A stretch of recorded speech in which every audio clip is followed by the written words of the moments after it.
Hi, I'm Chase Reynolds, and today I'm going to be giving my informative speech on electronic cigarettes and the style of vaping. And my speech purpose is to inform the people about the new smoking trend that has come up in the last 5 years and its effects on the human body, as well as its increase in the global market. And so, what smoking electronic cigarettes, or vaping technically, is a small little device that you can hold in your hand where you inhale vape juice, technically, and you exhale the smoke, and it mimics the effects of smoking tobacco. But instead of inhaling tobacco, you are inhaling juice that's usually flavored.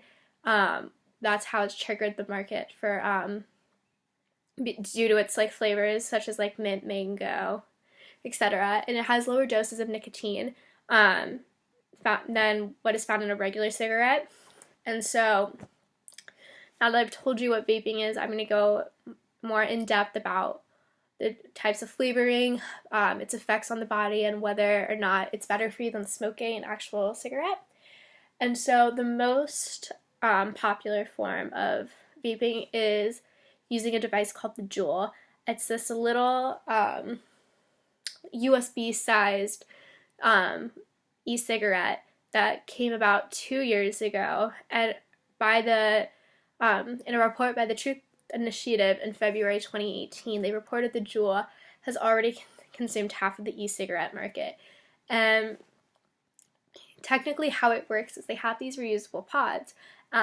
They have juice cartridges with their various flavors as mango, mint, tobacco, that you can get at the gas station or at a smoke shop, and the flavors appeal to the younger generation, which is why it's been so successful. And it's easy to access market because it technically wasn't a cigarette. Many states allowed them to be purchased at the age 18, and I mean, obviously, with fake IDs, people were able to gain bigger access to them. But because they do contain nicotine, a lot of states raise their smoking age to 21. And so that leads me into the nicotine debate. So many people think that an e-cigarette is a placebo for smoking an actual cigarette, but it's only a substitute because there are still levels of nicotine in them.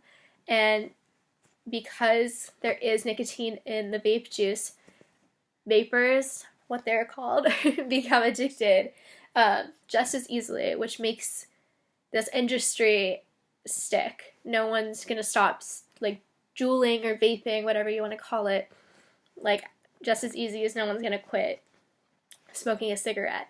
And because of its tobacco, because of its nicotine, because of its nicotine presence, it's caused the debate whether vaping is safer than smoking. And technically the answer is that there is no tar in a Juul compared to what tar in a cigarette. So there is no reported lung damage compared to what there would be to smoking a cigarette. But there have been reported side effects that I will talk about further on. But it's important to note that it technically is smoking, and that many states have raised their age to 21 instead of letting them gain access at 18. So there's obviously some controversy with health that the American Heart Association and the World Drug Organization have been discussing. And so side effects technically have not been fully diagnosed because it's such a new concept. Scientists haven't been able to determine future side effects in later generations from smoking while you're young. But in the U.S. General Surgery report in 2017, they reported that individuals who vape can suffer from long-term neurological side effects that nicotine addiction brings. And it creates the same addiction that other drugs like cocaine or heroin can bring up. So it's a hard to quit substance, which makes it difficult because we have worked so hard as like a country and a world to get rid of cigarettes in the industry because they're super bad for you, but becoming addicted to this new substance is just going to be as harmful.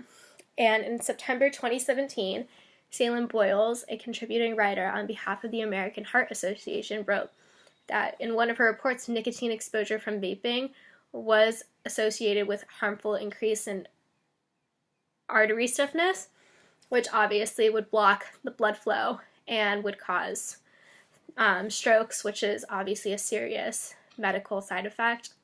And so I think it's just hard because so many kids are becoming hooked to this new concept that they have no idea because they haven't heard of any health effects or side effects.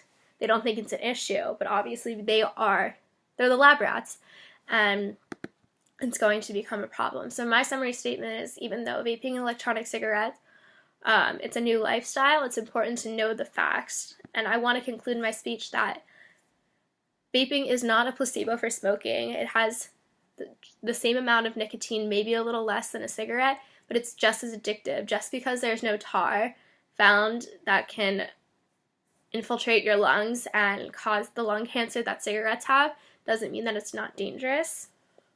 And vape, it is important that you really read the warning labels before you get addicted to something.